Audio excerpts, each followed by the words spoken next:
सब हाँ, तो हम ये अपना प्रेजेंटेशन कंटिन्यू कर रहे हैं, जो हमने एक सीरीज ऑफ प्रेजेंटेशन स्टार्ट किया हुआ है और हमारे कई प्रेजेंटेशन हो चुके हैं।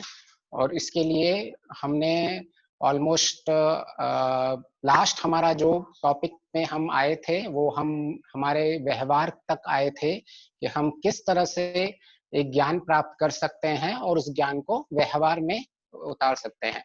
तो मैं अपना संक्षिप्त में परिचय दे देता हूँ। मैं बाय प्रोफेशन एक इंजीनियर हूँ। इलेक्ट्रॉनिक्स इंजीनियरिंग में इंस्ट्रूमेंटेशन में मैंने इंजीनियरिंग की हुई है और रोबोटिक्स में मैंने मास्टर किया हुआ है और मैं कई सालों से सॉफ्टवेयर इंडस्ट्री में काम कर रहा हूँ। और आध्यात्मिक पॉइंट ऑफ व्यू में बहुत बचपन से ही ईश्वर और माता पिता के आशीर्वाद से आर्य समाज से जुड़ा हुआ हूँ और मैं अपना चिंतन मनन अध्ययन और बहुत सारे विद्वानों के साथ जुड़ के जितना भी हो सकता है उतना अध्ययन करता हूँ। और हम जब एक श्रृंखला में चलते हैं और हम वो वाला जिस चीज के लिए हमने इस संसार में जन्म लिया है और जिस चीज के लिए हम बाधित हैं और जिस चीज को हम पाना चाहते हैं, तो हमने वो अपने प्रेजेंटेशंस में कवर किया है। तो हमने ये कंक्लूड किया था कि हम सबका गोल एक ही है। तो हमने यही एक डिस्कशंस में और हमारे बहुत सारे प्रेजेंटेशंस में कंक्लूजन में आए थे कि हम सबका एक ही मुख्य लक्ष्य है, सारे दुखों से दूर हटना और सुखों की ओर जाना। तो हम ये डिस्कशंस कर रहे थे और हमने ये प्रेजेंटेशन में ये जानने की कोशिश की थी कि सबका अगर स्वभाव अलग अलग है तो हम किस एक चीज को कैसे प्राप्त कर सकते हैं। तो हमने सबसे पहले ये समझने की कोशिश की थी कि आखिर हमको जो चाहिए वो चीज है क्या।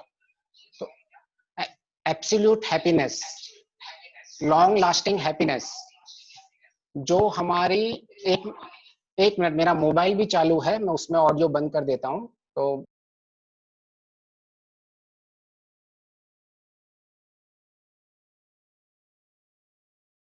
हाँ, तो हमारा एक मेन अभी तक के प्रेजेंटेशंस में हमने जो अभी तक जितना भी हमने प्रेजेंटेशन किया है वो मैंने एक वेबसाइट बना दी है और वो सारे प्रेजेंटेशंस और जो भी प्रेजेंटेशंस का हमारा जो कंटेंट है आप उस वेबसाइट पे देख सकते हैं।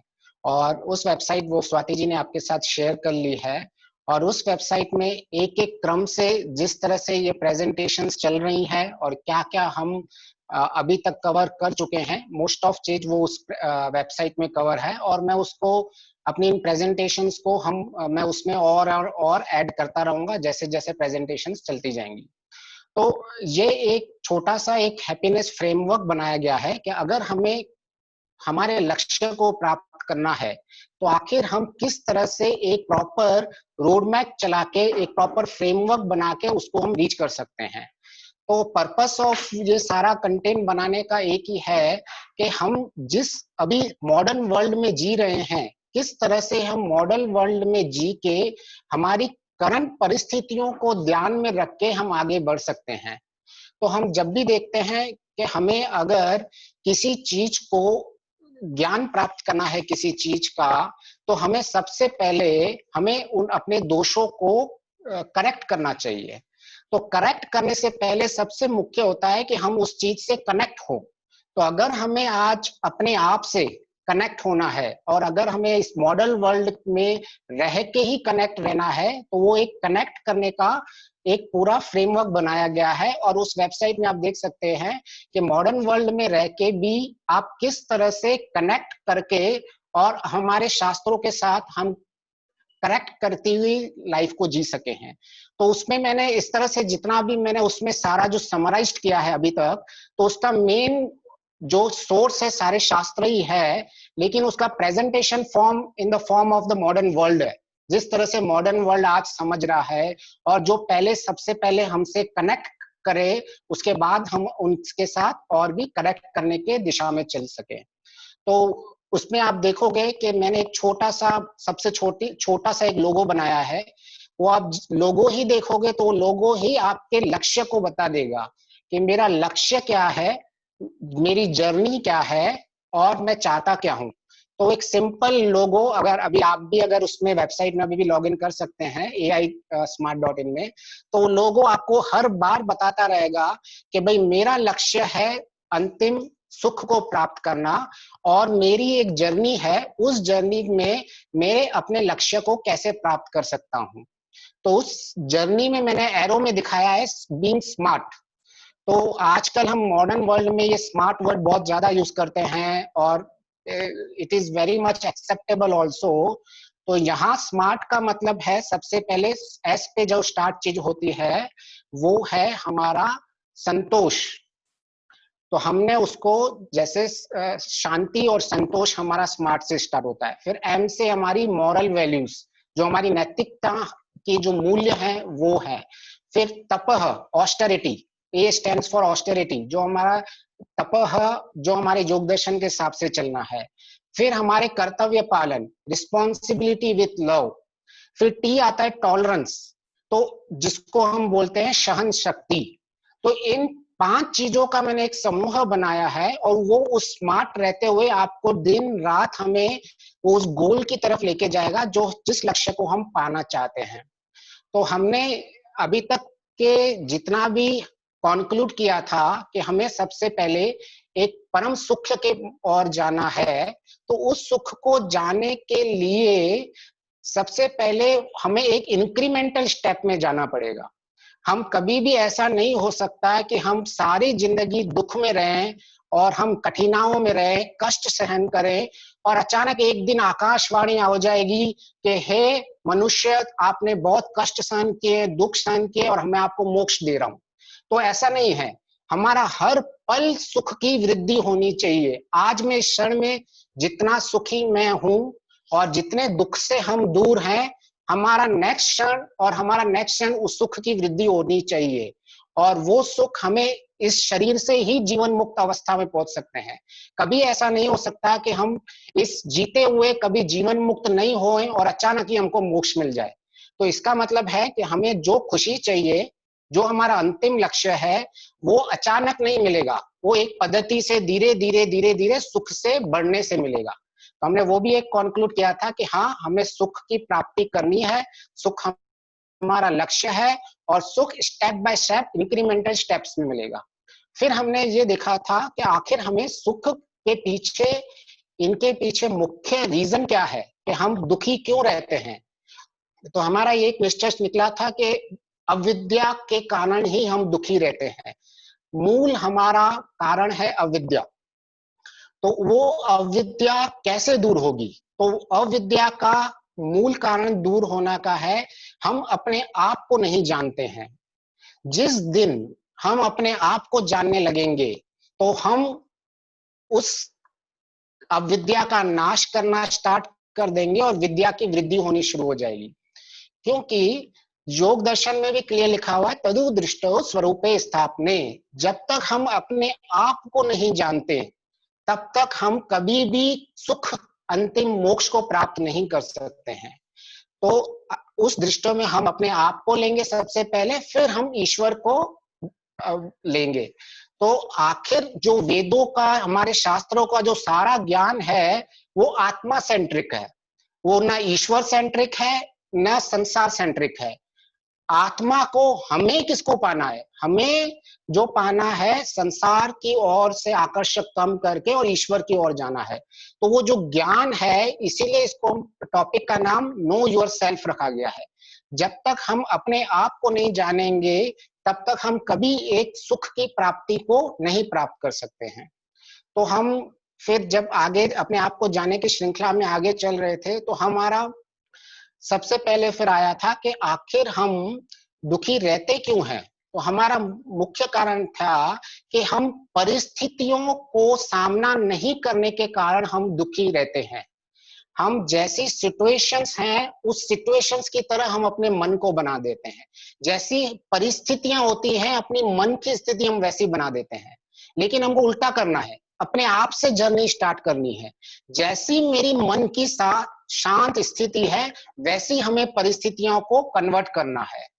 तो जितना जितना हम अपने आप को जान के, अपने मन को शांत रख के और वैसी ही स्थिति बना के और वैसी ही परिस्थितियों को कन्वर्ट करके हम एक सुखी जी सकते हैं।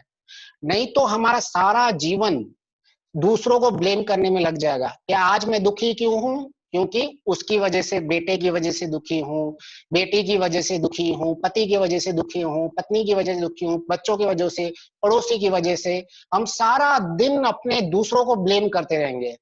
अगर हमें अपने आप को जानना है तो सबसे पहले हमारा एक एक्सेप्टेंस होगा कि ये जितना भी दुख हमें मिल रहा है उसके मैक्सिमम कारण हम खुद हैं।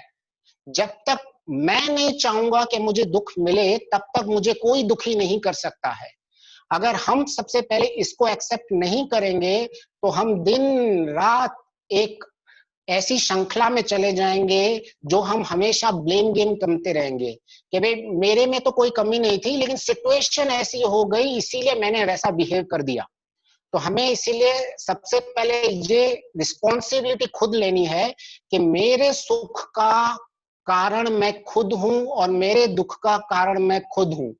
इसीलिए मैं ही डिसाइड करूंगा कि मुझे जितना सुख चाहिए और मैं उस सुख प्राप्ति के आगे बढ़ूंगा। तो हमने फिर उस कंक्लूजन में भी ऑलमोस्ट पहुंच चुके थे कि जब तक हमें एक विद्या नहीं मिलेगी, हम अविद्या को छोड़ के विद्या की ओर नहीं जाएंगे, तब तक हमें कभी भी सुख नहीं मिलेगा। तो जब हम अज्ञान को छोड़ के ज्ञान की ओर जाना ही हमारा लक्ष्य है, तो हमने फिर एक चीज किया था कि हम आखिर इस जीवन में जिए कैसे, कि हम एक मॉडर्न वर्ल्ड में जी रहे हैं, हम एक हमारा आध्यात्मिक भी बैकग्राउंड है, तो इन दोनों में समन्वय कैसे बना के चले। नहीं तो अगर हम इसको बैलेंस करके नहीं जीते हैं तो हम ड्यूअल पर्सनैलिटी से जीते हैं, और वो ड्यूअल पर्सनैलिटी हमेशा हमारे लिए बहुत ही हानिकारक होती है। तो हमें ये मेक श्योर करना है कि भाई ये तीनों चीजों में, जो आज मैं जिस चीज पे हूँ, मॉडर्न वर्ल्ड में जी रहा हूँ, और जितना भी मुझे आध्यात्मिक नॉलेज है, क्या इनको मैं बैलेंस करके जी पा रहे हैं हम। तो आप हमेशा एक रखेंगे तो मेन कठिनाई वहीं आती है लोगों को कि मैं आज की लाइफ में कैसे एक सुख का जीवन प्राप्त करूं। आज अभी इस समय जिस जगह हूं, मैं बिजनेस कर रहा हूं, मैं एक क्षत्रिय हूं, मैं एक वैश्य हूं, तो मैं किसी भी रोल को प्ले कर रहा हूं, तो उस रोल को प्ले करते करते मैं कैसे सुख को प्राप्त करूं। तो हमारा मेन लक्ष्य है कि भाई इस जिस स्थिति में है, हम उस स्थिति में सुख की वृद्धि करके आगे बढ़े। हम ये अपने आप को विक्टिमाइज नहीं करें कि अरे मुझे वो फैसिलिटीज नहीं है, मेरे आजू बाजू वो सिचुएशंस नहीं है, ऐसी सिचुएशंस होनी चाहिए तभी मैं अपनी प्रगति कर पाऊंगा, तभी मैं एक मोक्ष को प्राप्त कर पाऊंगा। ऐसा कुछ नहीं है। जिस जगह आप हो, आपको वहीं से अपनी जर्नी स्टार्ट करनी पड़ेगी। आपको वहीं से अपनी रिस्पॉन्सिबिलिटी लेगी कि भाई इस समय मैं किस तरह से अपने आप को सुखी रख सकता हूँ। तो आप जब भी अपना डिटेल्ड में आप इसको जब चिंतन मनन करोगे तो आपको ये कंक्लूजन निकलेगा कि भाई इन सब का आदि मूल, जब हम मानते हैं कि मुझे ज्ञान की वृद्धि करनी चाहिए, तो हम क्यों उसको अपने कर्म में नहीं ले पाते हैं। तो हम ये आपको कंक्लूजन लिखेगा कि एक्चुअली हम ज्ञानी होते ही नहीं है। अगर मैंने आज कुछ पढ़ लिया कि भाई एक अगर मैं इंजीनियर हूं, तो इंजीनियरिंग का जब तक मैंने कर्म में नहीं उतारा है, तब तक उस इंजीनियरिंग का कोई महत्व नहीं है। तो इसी तरह से जब तक हमारा जितना भी ज्ञान जिसको हम मानते हैं वो ज्ञान नहीं है, एक सिर्फ जानकारी है, तो हम इसमें हमेशा कंफ्यूज रहते हैं कि मेरी जानकारी कितनी है और मेरा ज्ञान कितना है। तो जब भी हम जानकारी में जिएंगे तो हम कभी भी सुख को प्राप्त नहीं कर सकते हैं। जानकारी सिर्फ एक फर्स्ट स्टेप है अपने ज्ञान में लाने के लिए है। लेकिन कई बार हम ये गलती कर बैठे हैं, हम जानकारी ले लेते हैं और उस जानकारी को हम ज्ञान समझ बैठते हैं। हम ऐसा सोचते हैं कि अरे मैंने इतनी सारी चीजें पढ़ी हुई हैं, मैंने मास्टर्स किया हुआ है, मैंने बीटेक किया हुआ है, मैंने दर्शन पढ़े हुए हैं, लेकिन सब कुछ ये तब तक जानकारी है जब तक इसको आपने अपने व्यवहार में कन्वर्ट नहीं किया है। ये जानकारी तभी ही ज्ञान बनती है जब वो हमारे व्यवहार में होता है। तो जैसे सांख्य दर्शन में लिखा हुआ है कि जानने में मुक्ति, कि आपको मोक्ष at the end of the day ज्ञान के कारण ही मिलेगा, सुख आपको ज्ञान के कारण ही मिलेगा, लेकिन उस ज्ञान की अभिव्यक्ति कर्मों से होती है, उस ज्ञान की अभिव्यक्ति व्यवहार से होती है। तो जब तक आपकी ये जानकारियां हैं जितनी भी, कि आज मुझे, जैसे मैं अगर एग्जांपल ले लूं, योग दर्शन से स्टार्ट करूं, यम नियम, तो यम की जो जानकारी है, अहिंसा, सत्य, तो ये तब तक ज्ञान नहीं बनेगी जब तक ये सारी चीजें मेरे व्यवहार में नहीं आती है।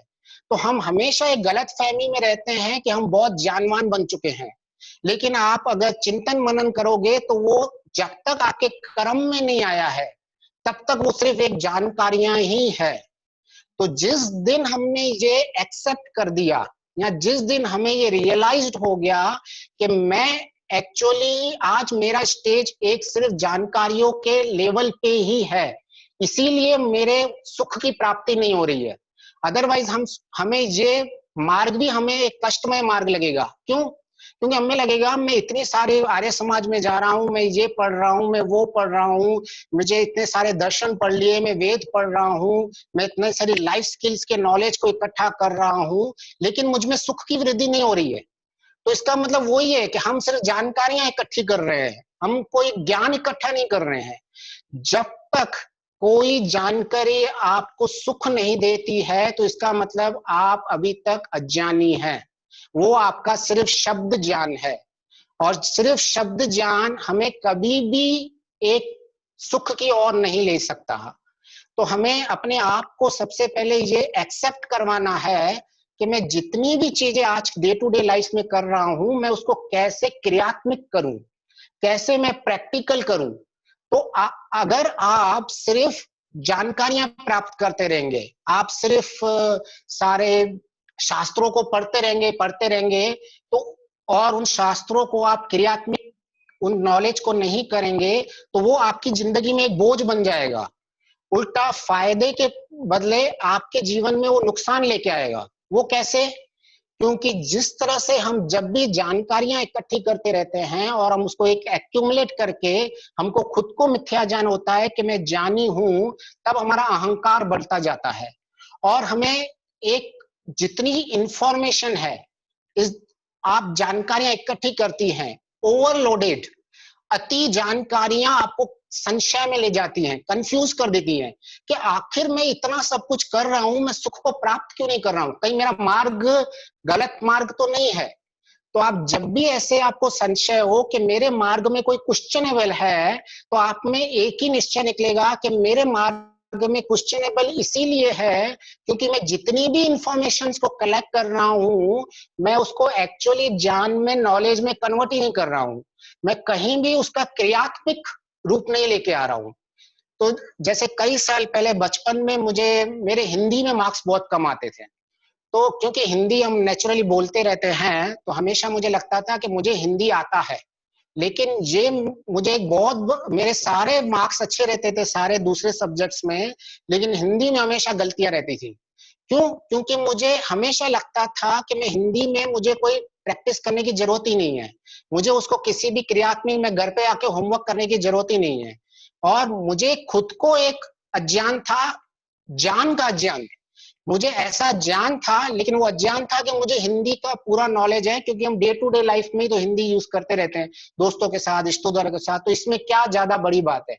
लेकिन वो मेरी सिर्फ एक इंफॉर्मेशन थी, और वो कभी भी क्रियात्मक में कन्वर्ट नहीं हुई, और मुझे हिंदी में मार्क्स कभी अच्छे नहीं मिले थे बचपन में। तो उसका रीजन यही था। क्यों? क्योंकि मैंने कभी भी उस हिंदी के सब्जेक्ट को कभी भी मैंने क्रियात्मक लेने की कोशिश नहीं की, मैं उसको ग्रांटेड, हाँ मुझे तो आता है, मुझे तो आता है, और उस ग्रांटेड के चक्कर में मुझे उसमें कम मार्क्स मिलते थे। आप आज भी हम देखते हैं कि बच्चों को अगर हम स्कूल में कुछ भी पढ़ते हैं तो नेक्स्ट डे वो होमवर्क करते हैं। क्यों? उनको वो प्रैक्टिस करनी पड़ेगी, तभी वो उनका ज्ञान को माना जाएगा, अदरवाइज कोई बच्चा भी पास नहीं हो सकता है अगर वो प्रैक्टिस नहीं कर सकता। तो इसका मतलब यही है कि जितनी भी हम इंफॉर्मेशंस गैदर कर लें, जितनी भी हम जानकारियां गैदर कर लें, जितनी भी हम पीएचडी कर दें, हम मास्टर्स कर दें, हम दर्शनाचार्य बन जाएं, जब तक वो चीजें हमारी जिंदगी में उतरती नहीं है, तब तक हम कभी भी सुख की प्राप्ति नहीं कर पाएंगे।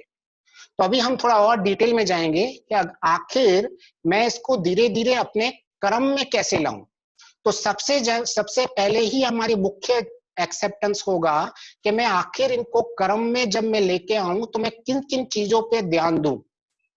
तो अभी आप बहुत सारे लोग ये तर्क भी देते हैं, बहुत सारे लोग ये तर्क देते हैं कि भाई बगैर जानकारी के आप जान कैसे करोगे। आपका फर्स्ट प्रोसेस है कि आप जानकारी लेना। आप आइदर सुनते हो, मनन करते हो, पढ़ाई करते हो, सुनते हो किसी गुरुजी से, तो आपके सारी चीजें आपकी स्टार्ट उसी से ही होती है। लेकिन प्रॉब्लम वही है, हम वहीं आके अटक जाते हैं। तो वो अटक जाना ही हमारे लिए बहुत सारा एक दोष है, बहुत बड़ा। जिस तरह से अगर हम किसी पुल पे खड़े हैं और मैं कहूं कि मुझे इस पुल से उस पुल की ओर जाना है, तो मेरे सबसे पहले इंपॉर्टेंट है मुझे उस पुल पे खड़ा रहना है। लेकिन आपने देखा होगा कि बहुत सारी कंट्रीज में बीच में से पुल खुल जाती है, कोई बड़ा सा शिप आता है तो बीच में से वो पुल खुल जाती है। तो अगर आप उस पुल में खड़े ही रह गए हैं तो आपको बहुत नुकसान हो जाएगा। तो आपको ऐसा अपने आप पे ज्ञान नहीं देना है कि भाई कम से कम मैं ये शास्त्रों का इंफॉर्मेशन तो गैदर कर रहा हूं, उससे आपको संतोष नहीं रहना है।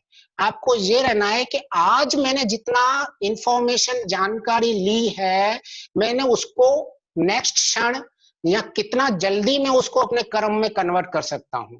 तो जितना जल्दी हम कन्वर्ट कर लेंगे उतना जल्दी हमें सुख की प्राप्ति होगी और उतना जल्दी हमारा निश्चय दृढ़ होता जाएगा।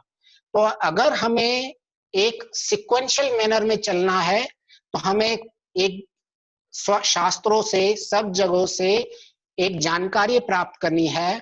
उस जानकारी को हमको चिंतन मनन करना है, फिर हमें उस पे संकल्प लेना है, फिर हमें उसको व्यवहार में लाना है। तो ये सब शास्त्रों में भी क्लियरली लिखा हुआ है कि भाई ये बहुत बड़ा एक इंसान को दोष है जो इस मार्ग में आते हुए भी ये मार्ग लोग छोड़ देते हैं, इस मार्ग में होते हुए भी ये लोग दुखी रहते हैं। तो इसका कारण सिर्फ यही है कि हम थोड़ी भी प्रैक्टिस नहीं कर रहे हैं हमारे इंफॉर्मेशन, जानकारी को ज्ञान में कन्वर्ट करने के लिए। तो सबसे पहले आप जब भी जितनी भी शास्त्रों को पढ़ रहे हैं, किसी को सुन रहे हैं, जो भी अपनी जिंदगी में आपने एक रोड मैप बनाया हुआ है, तो सबसे पहले शब्दों का चयन बहुत सावधानी से कीजिए। आप जब भी बोलो कि मुझे इसका ज्ञान है या मुझे इसकी जानकारी है, आपके खुद में क्लैरिटी होनी चाहिए कि मुझे सिर्फ इसकी जानकारी है, इसका ज्ञान नहीं है। क्यों? क्योंकि मैं जब सवेरे उठता हूं तो आपकी शुरुआत ही अगर झूठ से होती है, तो आपने अगर कितने भी दर्शनों का दिया है तो आप कभी भी उसके ज्ञानी नहीं माने जाएंगे। तो आपको हमेशा ये ध्यान रखना है कि मैं अगर आज कोई भी किसी भी चीज का चिंतन मनन करके संकल्प करता हूं, तो मुझे उसके व्यवहार में जितना जल्दी हो सके मैं उसको कन्वर्ट करूं। तो ये सबसे पहले हम अगर हमने ये एक्सेप्टेंस ले लिया और हमने आज के इस जो मैं इंफॉर्मेशन आपको पास कर रहा हूं, जो आपको जानकारी दे रहा हूं, अगर हम इस जानकारी से अगर इतना भी कर पाए कि मैं जितनी भी जानकारियां मुझे आज मिल रही हैं, मैं उनको चिंतन मनन करके और उनके ऊपर डिटेल में सोच के संकल्प लेके मैं आज से ही उसको क्रियात्मक करूं। तो इसके लिए हम नेक्स्ट में जाएंगे एक तपह। तपह होता है द्वंद्वों को सहन करना। तो अभी ये टॉपिक मैंने जैसे इस टॉपिक को अभी बहुत महीनों से मैं इस टॉपिक पे काम कर रहा हूँ, specially on the tolerance power, सहन शक्ति। तो मैं अभी क्या करता हूँ, अगर मैं बोलता हूँ कि मैं तपह कर रहा हूँ और मैं सहनशील हूँ, तो सही में मैं सहनशील हूँ या नहीं हूँ वो मेरे क्रिया में आएंगी, मेरे एक्शंस में आएंगे। जब तक मैं इसका मेरा ये चल रहा है कि मैं इसके ऊपर चिंतन मनन कर रहा हूं, तब तक ये मेरी जानकारी ही है। जिस दिन मुझे ऐसा हो गया कि अभी मैं सहनशील हूं और किसी ने मेरे साथ अगर कोई दुर्व्यवहार कर दिया और मैंने अपनी चित्त की समता स्टेट को मेंटेन करते हुए उसको मैंने प्रॉपरली रिस्पॉन्स कर दिया, तब माना जाएगा कि मुझे सहन शक्ति का ज्ञान हुआ है। तो आज हम थोड़ा डिटेल में जाने की कोशिश करेंगे कि ये तपह क्या चीज है और इसको किस तरह से ये हमें इंस्टेंट सुख दे सकता है और किस तरह से हम इसको पालन करके हम अपनी जिंदगी में सुख की प्राप्ति को बढ़ा सकते हैं। तो सहन शक्ति का सबसे पहले इंपॉर्टेंस, सबसे पहले स्टार्ट होता है एक्सेप्टेंस, कि मुझे जो भी चीजें हैं, सुख दुख रात दिन, जितने भी मेरे द्वंद्व हैं, उन सबको एक्सेप्ट करना। एक्सेप्ट का मतलब ये होता है कि मैंने उसको, जब ये मेरी जिंदगी में मैं इनको एक्सपीरियंस कर रहा हूं, तब मेरे मन में कोई विचलित नहीं उत्पन्न हो रहा है। तो इसका मतलब मैं उसको प्रॉपर एक्सेप्ट कर रहा हूं और मैं उसको रिस्पॉन्स दे रहा हूं। तो कई बार हम बहुत लोग प्रार्थना करते हैं, है ईश्वर मेरे दुखों को मिटा दे, है ईश्वर मुझे सुखी सुख दे। तो ये एक ऐसा हमारी जानकारी है जो कभी ज्ञान में कन्वर्ट हो ही नहीं सकता है। अगर एक इंसान ज्ञानवान होगा तो कभी ये प्रार्थना नहीं करेगा, वो उसको एक्सेप्टेंस करना पड़ेगा कि दुख और सुख जो है वो मेरी पार्ट ऑफ लाइफ है। उसकी प्रार्थना कैसी हो जाएगी? उसकी प्रार्थना होगी, है ईश्वर मुझे दुखों को सहन करने की शक्ति देना और मुझे उन दुखों के वक्त मैं उनको प्रॉपर रिस्पॉन्स करके आगे बढ़ सकूं। वो कभी भी ऐसी प्रार्थना नहीं करेगा कि मेरे सारे दुख चले जाएं, क्योंकि वो पॉसिबल ही नहीं है। इसीलिए तो बोला गया है कि द्वंद्वों को सहन करें। तो अगर आप में सहन शक्ति नहीं है तो आप कभी भी दुखों का नाश नहीं कर सकते हैं। तो सबसे पहले अगर हमें दुखों का नाश करना है तो हमें सहन शक्ति को समझना पड़ेगा। हमसे हमेशा यही रहता है कि भाई आखिर इंसान, हमें लगता है हम सहन कर रहे हैं, तो हम हर बार बोलता हूं कि हमें बहुत सारी चीजें लगती हैं लेकिन वो हमारा ज्ञान नहीं होता है। हमें लगता है कि हम बहुत लोगों को सहन कर रहे हैं, लेकिन अगर सहन करते करते हम दुखी हैं और हम अपने दुख का कारण किसी और को मान रहे हैं, अरे मैं तो इसको 2 साल से सहन कर रहा हूं, मैं इसको 1 साल से सहन कर रहा हूं और इस इंसान की वजह से, इस परिस्थिति की वजह से मैं दुखी हूं, तो इसका मतलब ये आपका बहुत बड़ा अज्ञान है। तो आपको ये मेक श्योर करना पड़ेगा कि जब मैं सहन शक्ति को समझने की कोशिश कर रहे हैं हम, और जब हम दुखों से दूर जाने की कोशिश कर रहे हैं, तो हमें सहन शक्ति की पूरी तरह से पूरा ज्ञान में क्लैरिटी होनी चाहिए। हम जानकारी लेवल पे काम नहीं कर रहे कि भाई ये सहन शक्ति है। तो जिस दिन आपको पता चल गया कि सहन शक्ति एक ऐसा पावर है कि जो मेरे मन को किसी भी परिस्थितियों में विचलित नहीं होने देता है, वही मेरा असली ज्ञान हो जाएगा। और जिस दिन कोई आपको परेशान कर रहा है, कोई आपको तंग कर रहा है, कोई आपको है ना बार बार विघ्न डाल रहा है और आप उसको उस परिस्थितियों से परेशान नहीं हो रहे हैं, आप अपने मन की समता को मेंटेन कर पा रहे हैं, इसका मतलब आप सहन शक्ति है आप में। आप तपह का पालन कर रहे हैं, आप क्रिया योग का पालन कर रहे हैं, आप अपने मार्ग पे चल रहे हैं, क्योंकि इसी से ही आपके जो संस्कार हैं वो तनु होते हैं। जो भी आपके गलत संस्कार हैं, सबसे पहले इसी से ही, क्रिया योग से ही आपके तनु कम कम कम होके और आप दग्ध बीज के स्तर पे पहुंच पाओगे। अगर आप में सहन शक्ति नहीं है, और सहन शक्ति का मतलब ये नहीं है कि मैं अपने विक्टिमाइज को प्रेजेंट कर रहा हूं, मैं बहुत वीक हूं। सहन शक्ति को कभी भी ऐसे नहीं समझना चाहिए कि मैं सहन कर लूं तो आज इसका मतलब कि मैंने हार मान ली, मैं कायरता का प्रतीक कर रहा हूं। नहीं, सहन शक्ति का मतलब सिर्फ यही है, आप एप्रोप्रिएट रिस्पॉन्स तो दोगे। अगर कोई किसी अपनी सीमा को क्रॉस कर रहा है तो आप उसको एप्रोप्रिएट रिस्पॉन्स तो दोगे, लेकिन अपने मन को विचलित नहीं रखते हैं। तो आपने कई बार सुना होगा कि स्वामी दयानंद सरस्वती जी कभी भी जब भी उनको लोग उनके को कष्ट देते थे, तो वो अपने कष्ट का कारण कभी दूसरों को नहीं मानते थे, वो हमेशा उनके लिए पॉजिटिव ही सोचते थे, क्योंकि उनका मेन लक्ष्य था उनके मन में किसी भी तरह की मलिनता नहीं आए, उनका मन खराब नहीं हो, उनका मन विचलित नहीं हो। जिस वक्त अगर हमारा मन विचलित नहीं होता है, तभी ही हमारे सहन शक्ति का प्रदर्शन रहता है। अदरवाइज हम इतने सारे शास्त्र पढ़ते रहेंगे, हमारे में कोई शक्ति नहीं होगी, हम बात बात में गुस्से होते रहेंगे, हम बात बात में लोगों की शिकायत ही होगी कि अरे ये ऐसा है, ये वैसा है, आज मेरे साथ मुझे सब सुख है, लेकिन एक इस बंदे की इस गलती के कारण मुझे सुख नहीं प्राप्ति हो रही है। मेरे में सब बढ़िया बढ़िया है, लेकिन ये जो मेरे ऑफिस में एक बंदा काम करता है ना, उसकी वजह से मेरा मेन दुखी हूं। तो आप कभी भी ऐसे ब्लेम और विक्टिमाइज सिचुएशंस में कभी नहीं जाओगे, आप कभी शिकायत नहीं करोगे। तो इसीलिए अगर हमें किसी सहन शक्ति को समझना है, तपह को समझना है, तो हमें ये एक्सेप्ट करना पड़ेगा कि ये जो भी मैं सहन कर रहा हूं, वो मैं अपने भले के लिए कर रहा हूं। और आपको सहन क्यों करना है? क्योंकि ये सारी दुनिया में परिवर्तनशील है, हर एक क्षण एक एक चीज चेंज हो रही है।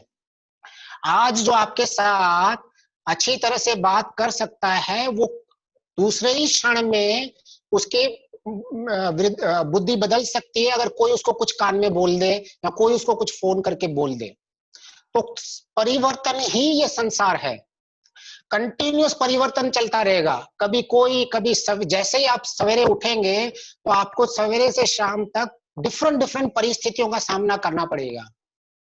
और अगर आपने ऐसी कामना करके रखी हुई है कि मेरे जीवन में सारी अनुकूल ही अनुकूल परिस्थितियां होंगी, तो वो कभी नहीं हो सकता है। आपको वो जीना पड़ेगा कि सवेरे उठ के ही मेरे आज प्रतिकूल सिचुएशंस आएंगी, परिस्थितियां आएंगी, मैं उनको सहन करूंगा, मैं उसको सहन करूंगी, और लेकिन मैं अपने मन को विचलित नहीं करूंगा या करूंगी। तो आपके 90% ऑफ दुख तो वहीं खत्म हो जाएंगे।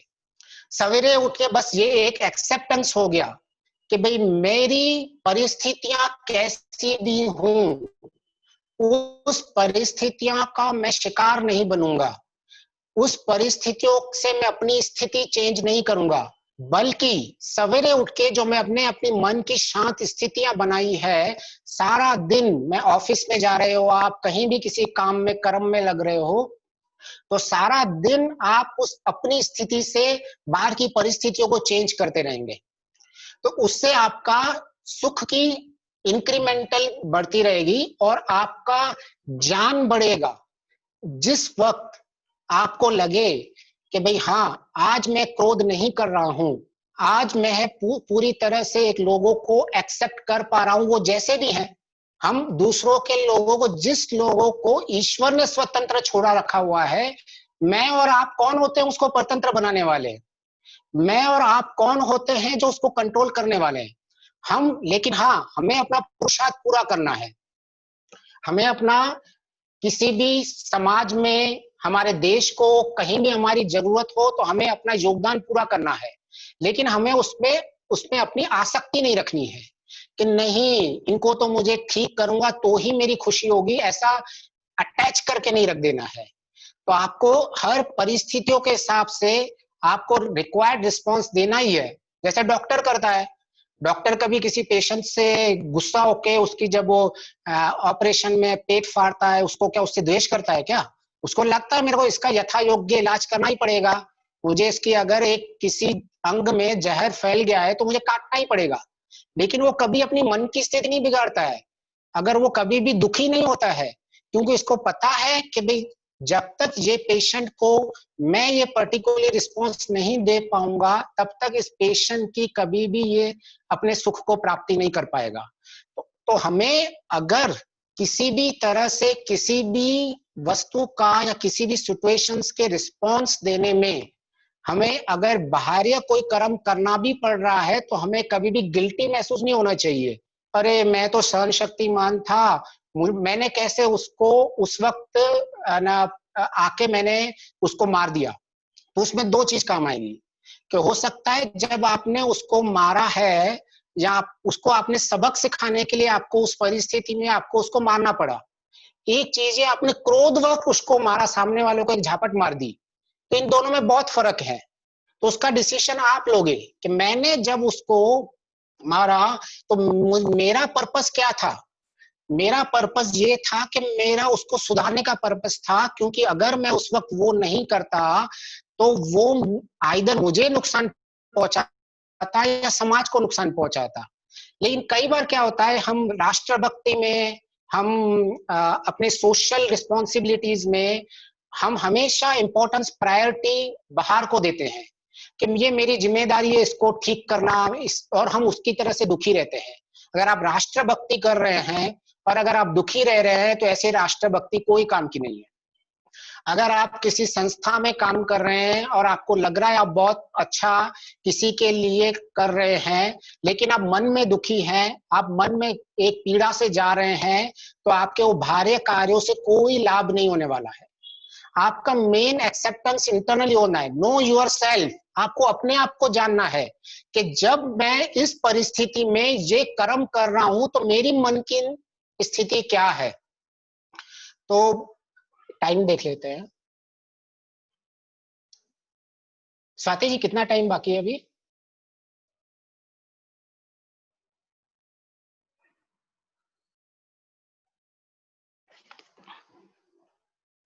ठीक है, तो अभी है टाइम। तो जी, हाँ, तो मैं वही बोल रहा था कि हमारा मेन, हाँ जी 10 मिनट बाकी है ना जी, ठीक है जी। तो अभी हम जब इस मार्ग पे चल रहे हैं और जब हम ये सोच रहे हैं कि भी अगर अब मुझे किसी तरह से आगे बढ़ना है, और मुझे प्रायोरिटी हमेशा आपकी वन आप खुद रहते हो। आप अगर किसी का सेवा भी कर रहे हैं, अगर आप किसी का हेल्प भी कर रहे हैं, तो उसके पीछे आपकी खुद की खुशी और सुख इंपॉर्टेंट होता है। आप तब तक सेवा नहीं कर पाओगे और सेवा का आपको तब तक लाभ नहीं होगा जब तक आप उसमें अपनी मन की शांति और सुख नहीं ढूंढ पा रहे हो। तो मेन इंपॉर्टेंट चीज वही होती है कि भाई हम जितनी भी जानकारियां हैं हम उन जानकारियों को ज्ञान में कन्वर्ट करें। लेकिन क्या होता है, कई बार आप देखोगे कि उन जानकारियों का आप दुरुपयोग आप खुद ही करते हो। आप उसको ज्ञान में कन्वर्ट करने से रोकने के लिए आप खुद ही उसके लिए जिम्मेदार होते हो। कैसे कि मैंने बहुत शास्त्र पढ़ लिए हैं, तो शास्त्र में कहीं एक ऋषि का स्टेटमेंट आएगा कि ये तो मार्ग ऐसा है, तलवार की धार पे चलना है। तो आप क्या करोगे, इस पे अपना पुरुषार्थ कर्म कम कर देते हो। अरे ये तो क्या, ये इतना कठिन काम है, ये इतना इजी थोड़ी है, ये तो तलवार की धार पे चलने जैसा काम है। तो वो ऋषि, उस ऋषि का काम ये नहीं था कि आपको डिमोटिवेट करे। आपने गलत ले लिया उस शास्त्र को। वो आपको तो हमेशा मोटिवेट करने के लिए वो बोला गया था कि जब भी अगर कोई आप किसी एक काम को ले तो आप उस काम को अच्छी तरह से रोड मैप बना के संकल्प लेके प्लानिंग करके आप आगे बढ़े, उसको एज ए ग्रांट नहीं ले ले। क्योंकि ये मार्ग हमेशा एक तलवार की मार्ग पे चलने जैसा है। उस मार्ग पे जब आप चलोगे तो आपको कठिनाई आएंगी। वो सिर्फ आपको इतना ही बोलना चाहता है कि ऋषि इतना ही आपको पॉजिटिव वे में बोलना चाहते हैं कि आपकी परिस्थितियां होंगी, वो प्रतिकूल परिस्थितियां आएंगी, और जितनी प्रतिकूल परिस्थितियां आएंगी उतनी ही परिस्थितियों में हमारा ज्ञान बढ़ेगा। नहीं तो हम जानकारियों में जीते रहेंगे। हमें ये समझना पड़ेगा कि जब तक मुझे प्रतिकूल परिस्थितियां नहीं आती हैं तब तक मेरा ज्ञान नहीं बढ़ेगा, तब तक मैं एक जानकारी लेवल पे ही जीता रहूंगा। मुझे आज अगर यम नियम के मैं सत्य को ऐसे एग्जांपल ले लें, अगर मुझे किसी प्रतिकूल परिस्थिति में झूठ बोलना पड़ रहा है तो इसका मतलब मैं अभी तक मेरा जो सत्य बोलना मेरा योग दर्शन का वो अभी मैं जानकारी लेवल पे हूं। तो आज मुझे ये मेक श्योर करना है कि जब मेरे पास प्रतिकूल परिस्थितियां आती है तो मैं सत्य बोल पा रहा हूं या नहीं बोल पा रहा हूं। तो वो प्रतिकूल परिस्थितियां ही हमारे लिए इंपॉर्टेंस होती हैं। तो शास्त्र में ऋषि जब बोलने चाहता है कि ये तलवार की धार की तरह कठिन मार्ग है, तब वो बोलना चाहता है कि आपका ज्ञान बढ़ेगा। वो आपको मोटिवेट करना चाहता है। ज्ञान कैसे बढ़ेगा? आप आपके सामने प्रतिकूल जब परिस्थितियां होगी तो आप उसको जब सामना करोगे तो आप उसको अनुकूल में जब कन्वर्ट करोगे तो आपको रियली जितनी आपकी जानकारियां थी आप उसको ज्ञान में कन्वर्ट करते जाओगे। और जिस दिन आपने जानकारियों के सारे ज्ञान में कन्वर्ट कर दिया और उस ज्ञान में कन्वर्ट करने के लिए प्रतिकूल परिस्थितियां बहुत इंपॉर्टेंट है। अगर किसी को ऐसा लगता है कि भाई मेरे जीवन में सिर्फ अनुकूल परिस्थितियां ही आए, तो ऐसा कभी नहीं हो सकता है। और that's the only life skills, यही एक हुनर है कि उस हुनर से हम सारी प्रतिकूल स्थितियों को अनुकूलताएं में कन्वर्ट करें, जितनी भी प्रतिकूल स्थितियां हैं। तो इस तरह से हम शास्त्रों को भी इतना ग्रांटेड नहीं ले लें। हम बहुत सिलेक्टिव हो जाते हैं शास्त्रों में। हमको जिस वक्त अगर हमको हम क्या पुरुषार्थ करते नहीं है, हम सिर्फ शास्त्रों में से वो चीजें ढूंढते रहते हैं। अगर मुझे वो चीज नहीं करनी है तो मैं ऐसी जानकारी उठा के शास्त्र से प्रस्तुत कर दूंगा और अपने माइंड को कन्विंस कर दूंगा, अच्छा देख शास्त्र में तो ऐसा लिखा हुआ है। फिर शास्त्र में जैसे बोला गया है कि दुख ही संसार में दुख ज्यादा है और सुख 3 रेशियो इज दैट, आपका अगर 3 दुख है तो 1 सुख है। तो वो जब आपको बोला जाता है तो आपको डिमोटिवेट करने के लिए नहीं बोला जाता है कि आपको ये संसार में आपको दुख है और आप डिमोटिवेट हो जाओ। वो सिर्फ उस संदर्भ में बोला जाता है कि जब आप इस संसार में हो तो आपकी बहुत सारी प्रायोरिटीज होंगी। तो जब आपकी आध्यात्मिक प्रायोरिटी है और आप जब आपकी सांसारिक प्रायोरिटी है, और आप जब सांसारिक प्रायोरिटी में अगर आपने 2 ऑप्शन हैं कि अगर मैं सांसारिक लक्ष्य को ज्यादा ध्यान दूं या मैं अपने आध्यात्मिक लक्ष्य पे ध्यान दूं, तो आपको इंपॉर्टेंट आध्यात्मिक लक्ष्य को देना है। क्यों? आपको तब सोचना ऐसा है कि संसार में दुख ज्यादा है, सुख कम है। आपको सारा दिन ये नेगेटिव बातें नहीं करती रहनी है कि हाँ दुखी दुख है और आप खुद नेगेटिव रह रहे हो। तो हमें इंटेंट क्या है, कॉन्टेक्स्ट क्या है, इन्वायरमेंट क्या है, उसके हिसाब से इस शास्त्रों के ज्ञान को लेना पड़ेगा। अगर कोई भी इंसान शास्त्र पढ़ने के बाद नकारात्मक सोच रखता है तो उसने मतलब शास्त्रों को समझा ही नहीं है आज तक। शास्त्र का स्टेटमेंट, कोई भी स्टेटमेंट नकारात्मक कभी नहीं होता है। हर एक ऋषि का हर एक स्टेटमेंट हमको मोटिवेट करने के लिए ही बना गया हुआ है। तो अगर आप किसी परिस्थिति में अगर आपको लग रहा है तो आपको उन परिस्थितियों में जब अगर आपको लगता है कि अरे संसार में दुख ही दुख है और ये आपको प्रतिकूल परिस्थितियां लगती है, तो आपको क्या करना पड़ेगा? आपको अगर ये जानकारी है कि भाई अगर इस संसार में जीना है तो मुझे प्रतिकूल परिस्थितियां आएंगी, अभी मैं इसको अनुकूल में कैसे कन्वर्ट करूं? तो इसका एक सिंपल सा आप कर सकते हो कि भाई इन सारे संसार में तो सुख ही सुख है। कैसे सुख है? तो इंपॉर्टेंट वही है, जैसी दृष्टि वैसी सृष्टि। आपकी दृष्टि जैसी एक दिव्य दृष्टि जिस दिन बन गई, आपने सब में समानता, आपने अपने आप को जान लिया और आपने अपनी दिव्य दृष्टि बना ली है, तो इस संसार में आपको सुख ही सुख दिखेगा। आप सवेरे उठेंगे तो आपको लगेगा वाह क्या ईश्वर ने ये संसार बनाया, कितना अच्छा सूरज बनाया है, कितने अच्छे अच्छे लोग बनाए, कैसे आत्माएं सारी अच्छी हैं, कैसी कुछ आत्माएं हैं जिनमें अज्ञान आ चुका है, और कैसी आत्माएं हैं जिस अज्ञान में अगर कोई गलत भी कर रहा है तो आप में कभी उसमें द्वेष उत्पन्न नहीं होगा, उसको आप एक करुणा के भाव से देखोगे। कैसे करुणा के भाव में देखोगे? कि उस बेचारे इंसान की अभी मेंटल स्थिति सही नहीं है। किस तरह, जैसे हम छोटे बच्चों को कैसे सारा दिन सहन करते रहते हैं, बच्चे छोटे बच्चे होते हैं, आंख में उंगली डाल देंगे, आप सोते रहेंगे तो आप कुछ भी है ना।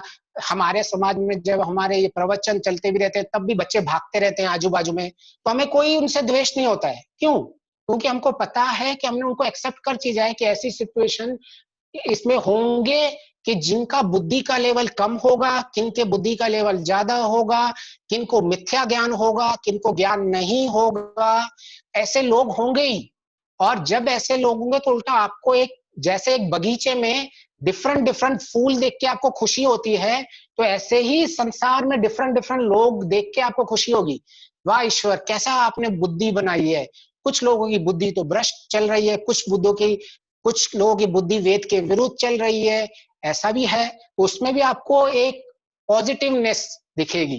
तो जिस वक्त अगर शॉर्ट में ऐसा ही है कि जिस वक्त अगर हमारा जानकारियां जितनी हम डे टू डे में और जिसको हम शाब्दिक ज्ञान बोलते हैं, तो मैंने नॉर्मली शाब्दिक ज्ञान वर्ड कम यूज करता हूं, पर्पसली कम यूज करता हूं, क्योंकि मुझे हमेशा पता लगे कि मैं अभी जानकारी मोड में हूं। मैं अभी तक ज्ञान का मुझे कभी भी मैं उसको बाय मिस्टेक भी ज्ञान नहीं समझ लूं। अभी ये मैं चिंतन मनन संकल्प निधिध्यासन फेज में हूँ और मैं व्यवहारिक फेज में प्रैक्टिस कर रहा हूँ। तो मेरा ये अभी तक ज्ञान हुआ नहीं है, मैं जानकारी फेज में हूँ। तो इसीलिए मैं शाब्दिक ज्ञान भी वर्ड बहुत कम यूज करता हूँ। तो हम अगर डे टू डे लाइफ में जानकारियों को प्राप्त करते रहे, उन जानकारियों को हम क्रियात्मक करते रहे, जैसे फिर इसका स्टेप बाय स्टेप होगा। अगर आप किसी भी जानकारी को, जैसे कि सिंपल, अगर आपको पता चले कि मुझे झूठ नहीं बोलना है, तो आप अभी अभी आपके पास जानकारी है, आपने कितने भी शास्त्र पढ़ चुके हैं, अभी तक अगर आप सत्य पे मार्ग में नहीं है, तो आप अपने आप को जानवान मत मानिए, आप बोलिए कि मैं जानकारीवान हूं, मुझे इसकी जानकारी है। तो आप कैसे उसको जान में कन्वर्ट करोगे? आपके सबसे पहले तो आप एक दिन में कल परसों या झूठ बोल ही दोगे। उस झूठ बोलने के बाद में सबको, आपको रात को एक लगेगा, अरे आज तो मैंने जीवन में, अब मैंने तो झूठ बोल दिया। फिर आपको धीरे धीरे धीरे आप 50 झूठ बोलते होंगे तो आप 40 झूठ बोलोगे, फिर 40 बोलते होंगे तो आप 25 झूठ बोलोगे। तो धीरे धीरे धीरे, और जब भी आप झूठ बोलोगे फिर आपको लगेगा 4-5 घंटे के बाद एक एहसास होगा, अरे मैंने तो तब झूठ बोल दिया ऐसी परिस्थिति में आके। फिर आप 3 घंटे के बाद, फिर धीरे धीरे धीरे आप ऐसी स्थिति में आओगे, जब आप झूठ बोलोगे आपको उसी वक्त पता चलेगा, अरे ये तो मैंने झूठ बोल दिया। फिर आप ऐसी स्थिति में आओगे कि भाई आप उस परिस्थिति से पहले ही आपको जानकारी अपने मन में मिल जाएगी कि मैं ऐसी स्थितियों में झूठ बोलता हूं।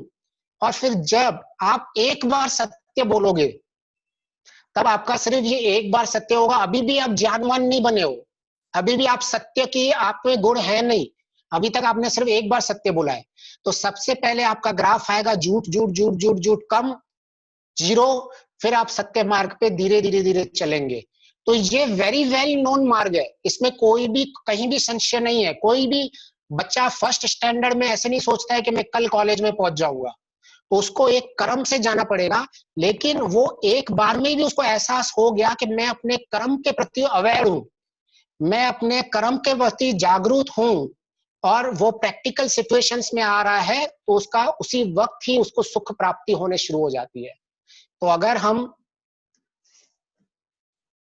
अगर हम अपनी जितना भी हम इंफॉर्मेशन जानकारियां गैदर कर रहे हैं, और हम ये तुरंत एक संकल्प ले लें कि मैं आज जितनी भी जानकारियां मुझे मिल रही है, जितना भी मैं अध्ययन कर रहा हूं, जितना भी मैं मनन कर रहा हूं, मैं सबसे पहले सारे शास्त्रों को पीछे भागने के चक्कर में नहीं जाऊंगा। जितना मैंने पढ़ा है, मुझे डे टू डे स्थिति में उसको कन्वर्ट करना है और उसको क्रियात्मक करना है।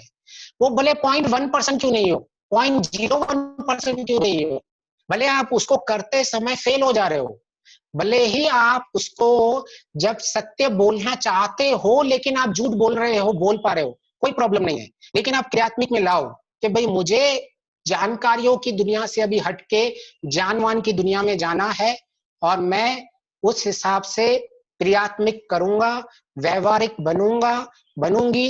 मैं दूसरों के, अपनी परिस्थिति, मन की स्थितियों की मैं दूसरों को ब्लेम नहीं करूंगा कभी भी। किसी के हाथ में नहीं है कि कोई मुझे दुखी कर सके है, दुखी का कारण मैं खुद ही रहता हूं। तो जिस दिन आपको ये एक्सेप्टेंस आ गया मॉर्निंग में उठ के ही, तब आप जो भी एक प्रण ले ले कि आज मैं सहन शक्ति का पालन करूंगा, तो आप सहन शक्ति पे विजय पा लेंगे। और सहन शक्ति की जानकारी से आप सहन शक्ति के ज्ञान तक पहुंचेंगे। और सहन शक्ति जितनी जितनी बढ़ती जाएगी, आपका सुख का लेवल, आपके मन के जो विचलित जितना होता है वो कम होता रहेगा, और आपका सुख का लेवल बढ़ता जाएगा। क्योंकि अभी आप ज्ञानवान बन रहे हैं, आप जानकारी सिर्फ इकट्ठा नहीं कर रहे हो। आपको पता है कि भाई मैंने जानकारी इकट्ठा अभी कम कर दी है, अब मैंने ज्ञान इकट्ठा स्टार्ट कर दिया है, और आपने कन्वर्जन प्रोसेस स्टार्ट कर दिया है, जानकारी टू ज्ञान। तो इस तरह से अगर आज का मेरा मेन उद्देश्य यही था कि भाई हमने अब तक जितना भी पढ़ा हुआ है, हमने व्यवहार तक पढ़ा है, लेकिन हमने जितना भी हम जो समझ रहे हमें ज्ञान है, हम पहले अपने आप को मूर्ख नहीं बनाए कि मैं ज्ञानवान हूं, मैं बहुत, मुझे ना, मैं चीजों को समझ रहा हूं। उनको आप क्लियरली डिफरेंशिएट करें, ये मेरी जानकारी है और मेरी ज्ञान है। मेरा जानकारी से कभी सुख नहीं मिलेगा। अगर मेरी जानकारी सिर्फ बढ़ती रह गई और मेरा ज्ञान नहीं बढ़ा, तो ये मेरे को एक्चुअली कंफ्यूजन मोड में लेके जाएगा, और सिर्फ जानकारियां बढ़ती रही और मेरा सुख भी नहीं बढ़ रहा है, मेरा ज्ञान भी नहीं बढ़ रहा है, तो ये हम उस गधे की तरह हो जाएंगे जो चंदन की कितनी भी लकड़ियां लेता रहे और वो हमेशा उसको बोझ ही लगता रहेगा। हम अपनी जानकारियों के बोझ के तले ही दुखी रहते रहेंगे। तो आज मैं यही अपनी वाणी को विराम देता हूं और आशा करता हूं कि आपको अगर मेरे जितने भी प्रेजेंटेशंस हैं वो आप वेबसाइट पे देख सकते हैं, उसमें मेल आईडी भी है, अगर आपको कुछ क्लैरिफिकेशन चाहिए आप भी भेज सकते हैं। और उसमें में जितना भी हम ये प्रेजेंटेशंस होते रहते हैं, हम उस प्रेजेंटेशंस को कवर करते रहेंगे और उसका डेटा उसको अपडेट करते ही रहेंगे। जी नमस्ते।